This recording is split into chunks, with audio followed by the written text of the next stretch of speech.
Assalamualaikum warahmatullahi wabarakatuh. Waalaikumsalam warahmatullahi wabarakatuh. Bismillahirrahmanirrahim. Alhamdulillahi rabbil alamin. Wassalatu wassalamu ala ashrafil anbiya'i wal mursalin, imamil muttaqin, sayyidil ghurril muhajjalin, wa ala alihi wa ashabihil mujahidin at-tahirin. Amma ba'du. Saudara-saudara kaum muslimin rahimakumullah, seorang muslim adalah seorang yang berpandangan luas, berjiwa lapang. Maksudnya apa? Tujuan jangka pendek dan jangka panjang ini harus dia raih kedua-duanya. Ini yang oleh Al-Quran diajarkan agar setiap muslim mencapai fid dunya hasanah wa fil akhirati hasanah. Kebaikan di dunia, kebaikan di akhirat, itu arti hasanah. Jangan macam orang dulu, punya istri dua pergi haji. Yang satu yang muda istrinya namanya Hasanah, yang satu namanya Khadijah.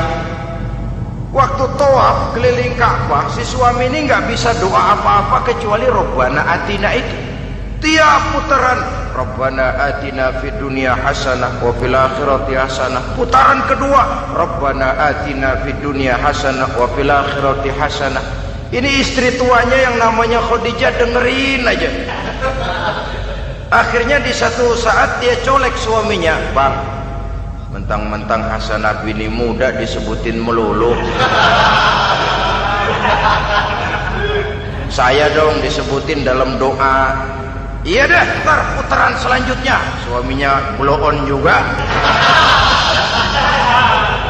Putaran kedua dia baca Rabbana Atina fid dunya hasanah wa fil akhirati Khadijah.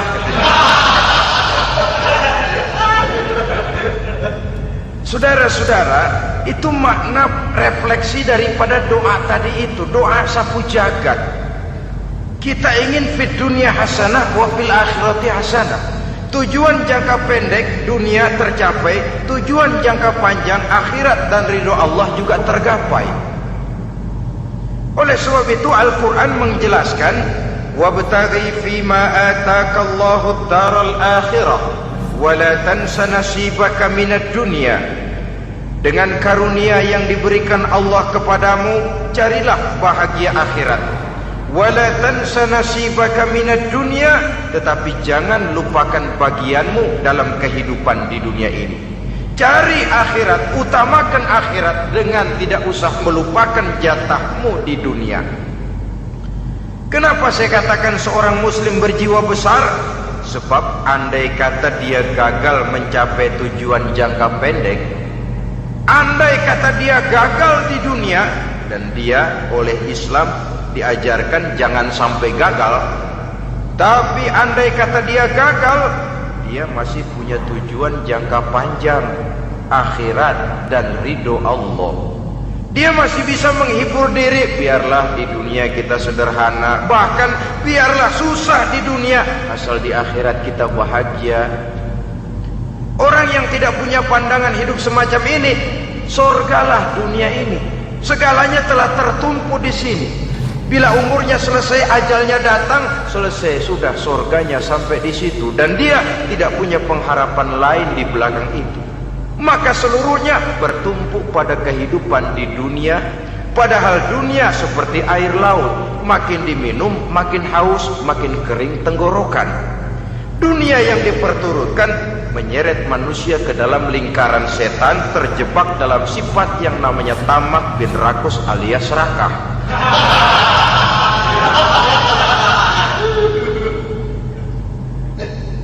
Andai kata dia gagal untuk tujuan jangka pendek, dia masih punya tujuan jangka panjang, akhirat.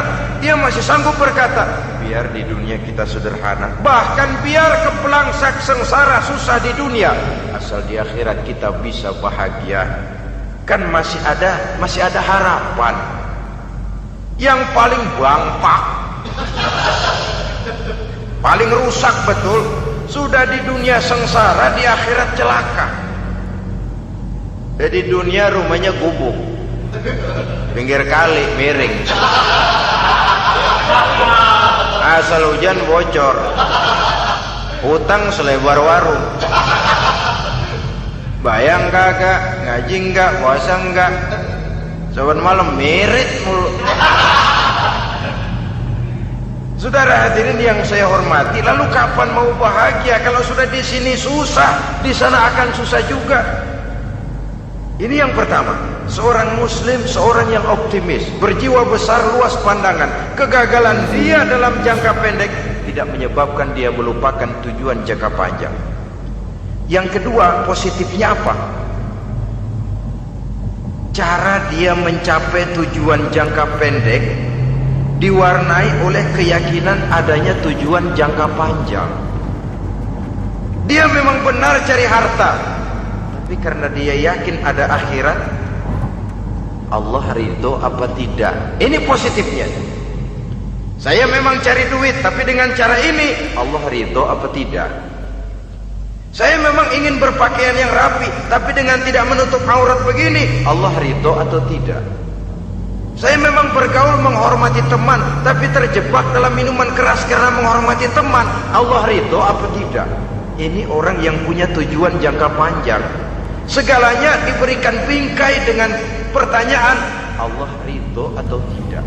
Keyakinannya terhadap tujuan jangka panjang mewarnai gaya hidupnya di dunia ini, mencapai tujuan jangka pendek tadi. Mau minum, Allah ridho apa enggak ini. Mau makan, yang saya makan Allah ridho apa enggak ini. Pendeknya apapun yang mau dia kerjakan, karena dia punya keyakinan tujuan jangka panjang, dia selalu menimbang terhadap ridho Allah tadi. Jadi tanpa prestasi ibadah, kita nol besar dalam pandangan Allah. Ini nilai manusia yang hakiki di sini. Ini makna inna akramakum indallahi atqakum. Di akhirat nanti kan tidak pernah akan disidang, kamu pendidikan setinggi apa? Tidak. Gelarmu berapa renteng? Profesor, doktor? Tidak. Akhirat hanya menyidang kau sholat atau tidak, kau puasa atau tidak, kau zakat atau tidak.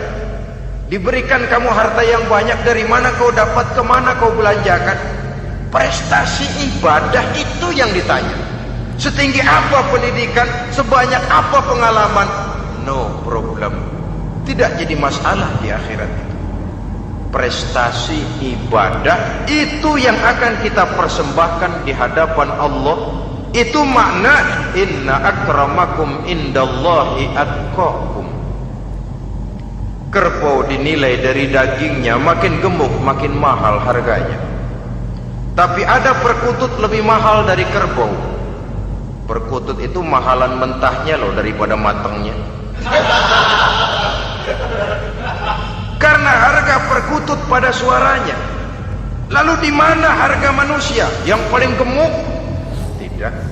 Suaranya, oh kalau manusia dinilai dari suaranya, barangkali Madonna nomor awal masuk surga. Hanyalah dengan prestasi ibadah kita bisa mencapai tujuan jangka panjang, akhirat dan ridho Allah. Nah baiklah ya, kalau sudah jelas bahwa kita punya dua tujuan jangka hidup, jangka pendek dan jangka panjang, bagaimana Islam mengajarkan kita meraih dua ini? Pada prinsipnya Islam mengajarkan sistem keseimbangan dalam berbagai aspek kehidupan.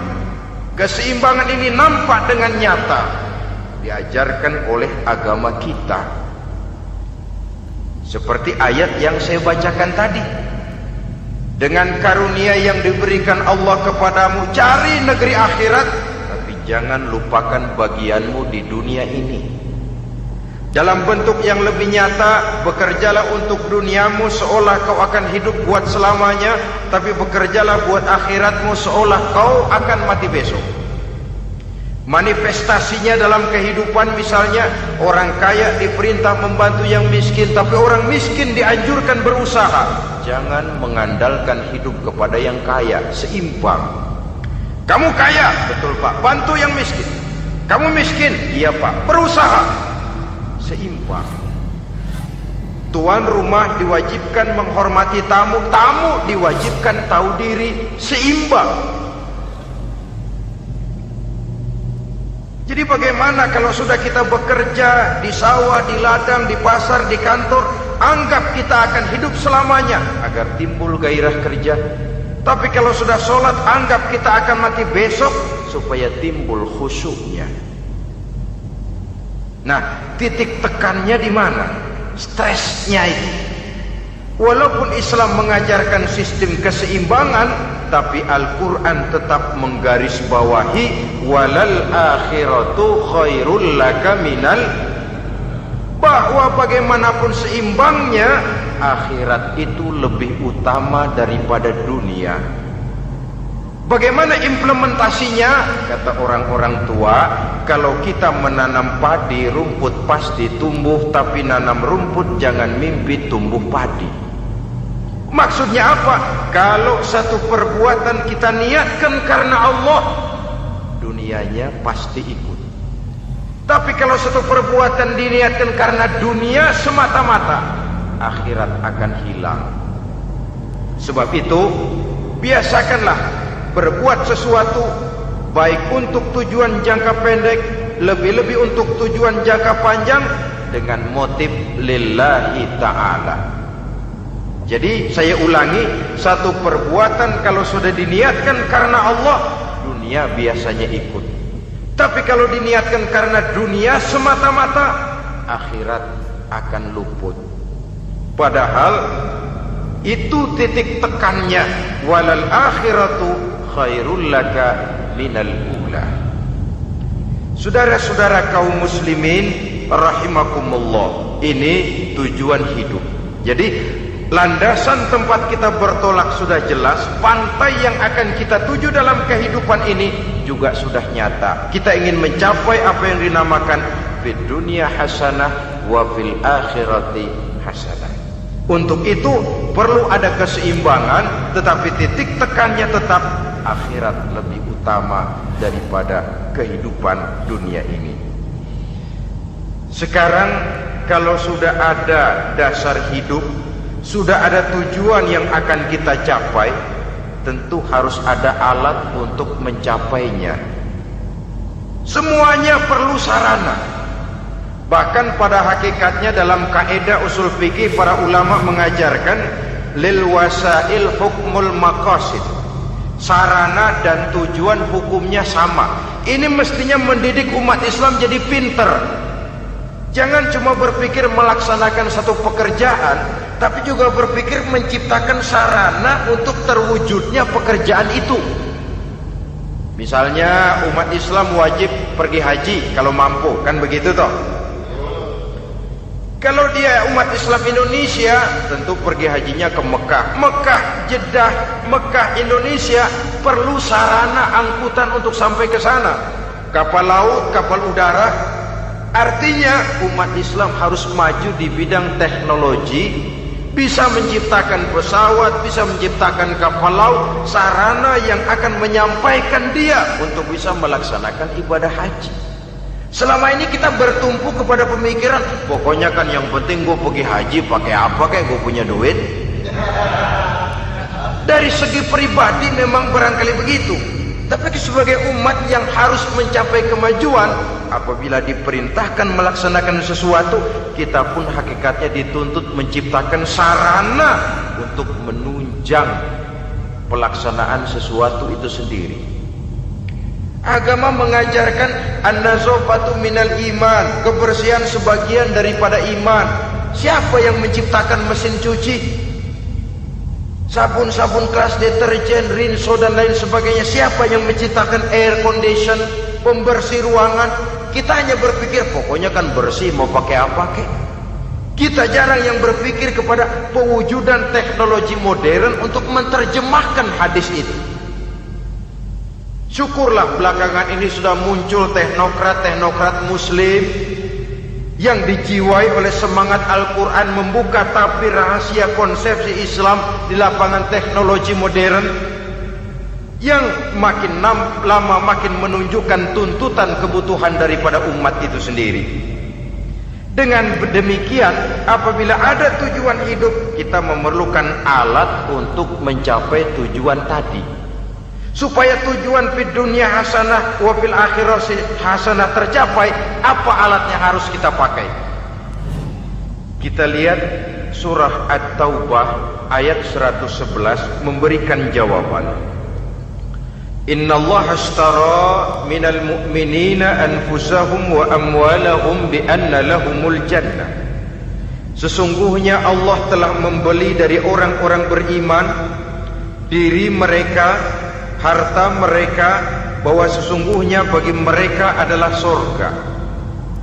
Coba kita simak ayat ini sejenak, akan nampak dengan jelas bahwa ayat ini hakikatnya merupakan satu transaksi yang nyata benar antara kita dengan Allah. Transaksi jual beli sudah terjadi, dan itu langsung dengan Allah, tertuang dalam pernyataan Quran. Pembeli Allah, penjual kita orang-orang beriman, dagangannya adalah anfus dan amwal, harganya adalah surga. Itu sudah tanda tangan pernyataan kita siap jual beli ya Allah. Apalagi baiat kita apa? Inna solati wa nusuki wa mahyaya wa mamati lillahi rabbil alamin. Solatku, ibadahku, hidup dan matiku cuma untuk Allah Tuhan seluruh sekalian alam. Minimalnya 5 kali sehari semalam baiat ini kita ulang dan kita ulang. Kenapa lalu kita tidak konsekuen? Dalam konteksnya dengan persoalan, maka alat hidup kita itu ada 2. Pertama, anfus. Ini bentuk mufrad dari jamaknya, bentuk jamak dari mufrad nafsun. Biasa diterjemahkan dengan diri. Yang dimaksud dengan diri adalah kepribadian.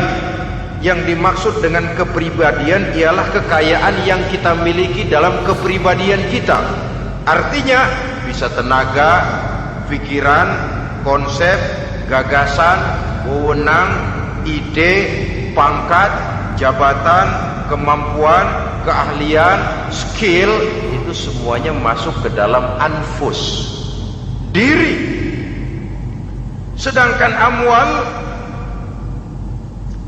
bentuk jamak dari mufrad malun, biasa diterjemahkan dengan harta. Pengertian di sini ialah seluruh bentuk-bentuk materi yang berada di bawah kekuasaan kita. Bisa rumah, bisa uang, bisa tanah, bisa kebun, bisa pabrik, bisa peternakan, itu semuanya amwal. Nah, baik anfus maupun amwal, diri, tenaga kek, pikiran kek, harta kek, pangkat kek, jabatan kek, wewenang kek, keahlian kek, untuk tujuan jangka pendek harus jadi rahmah bagi lingkungan.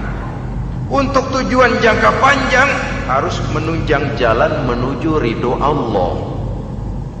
Jadi kalau pangkat kita menjauhkan kita dari ridho Allah, itu bukan nikmat tuh, azab. Punya pangkat bukan melakukan kebaikan, malah melakukan kejahatan, setidak-tidaknya berdiri di belakang kejahatan, melindungi perbuatan-perbuatan munkar. Dalam kelas kakap melindungi korupsi, dalam kelas teri jadi backing tukang koprok. Umpamanya itu sudah menyalahi. Alat tidak digunakan untuk mencapai tujuan, itu untuk tujuan jangka pendek. Lalu amwal, harta, uang, tanah, rumah, kebun, untuk tujuan jangka pendek harus menjadi rahmah bagi lingkungan. Sedang untuk tujuan jangka panjang baik diri maupun harta, harus menunjang jalan menuju ridho Allah, harus meningkatkan prestasi ibadah kita kepada Allah Subhanahu wa ta'ala. Malah yang namanya amwal ini tanggung jawabnya lebih berat loh saudara. Kalau saudara diberikan ilmu, sidang akhirat cuma satu, ilmumu kau amalkan untuk apa? Saudara diberikan umur panjang, pengadilan akhirat cuma bertanya satu, umurmu kau habiskan di mana? Tapi saudara diberikan harta, pertanyaan akhirat dua, hartamu kau dapat dari mana? Kau belanjakan kemana? Dari mananya dan kemananya ditanya, depan belakang. Kadang-kadang kan ada orang hartanya didapat dari jalan yang halal, dibelanjakan di jalan haram. Kerja peras keringat banting tulang setengah mati, begitu dapat duit beli buntutan, muter-muter kertas cari kode. Didapat dari jalan halal, dibelanjakan di jalan haram, atau didapat dari cara yang haram, dibelanjakan di jalan yang baik. Menang judi, nyumbang pesantren. Nabi mengajarkan innallaha thayyibun la yaqbalu illa thayyib. Allah itu baik dan hanya menerima yang baik-baik saja. Tidak bisa mencuci kain dengan air najis. Kain akan tetap kotor. Saudara-saudara kaum muslimin rahimakumullah. Oleh karenanya masalahnya terpulang kepada kita, pandai-pandailah membagi orientasi. Suatu saat tenggelam kita dalam kesibukan dunia dan seluruh isinya untuk mencapai tujuan jangka pendek. Lain saat tenggelam kita memfanakan diri untuk mencapai tujuan jangka panjang, akhirat dan ridho Allah. Karena kehidupan ini bukan berjalan tanpa batas. Umur ini bukan satu karunia tanpa pertanggungan jawab. Satu saat setuju atau tidak, rela atau terpaksa, kita akan sampai kepada garis finish daripada perjalanan kehidupan dunia ini, yang memang merupakan satu perjalanan panjang, a walking tall. Kata orang Kulon, a walking tall, satu jalan yang demikian jauhnya. Entoh kita akan sampai ke garis finish. Bila datang ajal, senja kehidupan datang, malam menyelimuti. Datangnya tidak pernah kita sangka, tapi sekali dia datang, tidak satu kekuatan yang bisa menolak.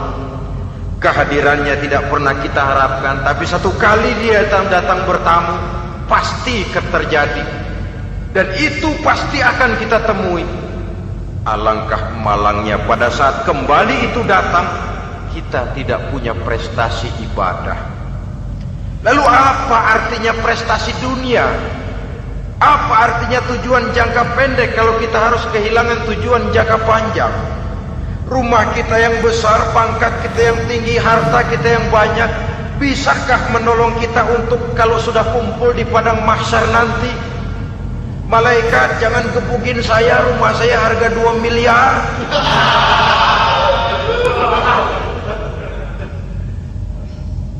Sudahlah malaikat, damai saja, itu Rolls Royce saya. Pakai saja malaikat, pakai. Kata malaikat, gue budak, gue nggak butuh gituan. Hanya prestasi ibadah yang bisa menyelamatkan kita pada kondisi semacam itu. Jadi oleh karena itu saudara-saudara, biar di dunia ini rumah kita besar, mobil bagus, uang banyak, pabrik ada, usaha lancar, asal di akhirat masuk surga aja, gak apa-apa. Daripada di dunia sengsara, di akhirat neraka, senangnya kapan? Sudah di sini sengsara, di sana kebelangsak. Itu yang orang-orang tua bilang lacur kuda namanya. Pelan dipecut, kenceng digentak, setengah mati, serba salah. Kuda kalau bisa ngomong, gue setengah mati, serba salah. Pelan dipecut, kekencengan, ditarik, itu yang namanya lacur kuda begitu. Serba salah posisinya. Untuk itu pandai-pandailah membagi orientasi supaya tercapai tujuan ideal ini, fid dunya hasanah wa fil akhirati hasanah. Ini tentang tujuan hidup. Nah, untuk mencapai tujuan ini kita tidak berjalan sendiri. Kita perlu teman hidup. Di samping teman hidup ada pula lawan hidup. Siapa teman hidup kita untuk mencapai tujuan hidup ini? Dalam arti sempit, teman hidup kita suami istri yang taat kepada Allah. Suami istri lebih dari sekedar satu pasangan, juga saling melengkapi, merupakan bagian daripada kehidupan. Suami adalah teman istri, istri adalah teman suami untuk mencapai tujuan hidup tadi, mencapai fid dunya hasanah wa fil akhirati hasanah. Seiring, seirama, selaras, serasi, seimbang, kata orang sekarang. Teman dalam arti sempit. Adapun teman dalam arti luas, setiap orang yang pandangan hidupnya sama dengan kita, setiap orang yang akidahnya sama dengan kita, terlepas dari suku bangsa apapun, warna kulit apapun, bahasa apapun, jikalau keyakinannya sama, pandangan hidupnya sama, dia adalah saudara kita dalam artian yang luas. Islam tidak kenal teritorial, maka tidak ada itu Islam Jepang. Ya walaupun secara formalnya ada, tapi informal Muslim adalah Muslim, diikat dengan akidah. Itu teman hidup. Lalu lawan hidup siapa? Pertama iblis, dalam segala bentuk dan implementasinya. Yang kedua, setiap orang yang pandangan hidupnya tidak sama dengan kita secara ideologis, itulah lawan hidup kita. Maka yang teman jadikan teman, yang lawan jadikan lawan. Jangan teman dijadikan lawan, lawan dijadikan teman. Itu namanya kopiah dipasang di kaki, pak bakyak naik ke jidat. Wajar kalau kepala lalu jadi benjol. Salah milih teman, salah cari lawan. Salah milih teman, salah cari lawan. Akibatnya kita yang akan susah di kemudian hari nanti. Saudara-saudara kaum muslimin rahimakumullah, oleh karenanya pandai-pandailah dalam hidup ini. Yang teman jadikan teman, yang lawan jadikan lawan. Kalau lawan kita jadikan teman, sementara teman kita jadikan lawan, dan itu yang banyak terjadi dalam praktek kehidupan, kita tidak akan bisa mencapai tujuan karena akan tertarung di kaki sendiri. Nah, ini sajalah yang kita bicarakan pada pertemuan kali ini. Mudah-mudahan ada manfaatnya. Terima kasih atas segala perhatian. Mohon maaf atas segala kekurangan. Usikum wa nafsi bitaqwallah. Wassalamualaikum warahmatullahi wabarakatuh. Waalaikumsalam warahmatullahi wabarakatuh.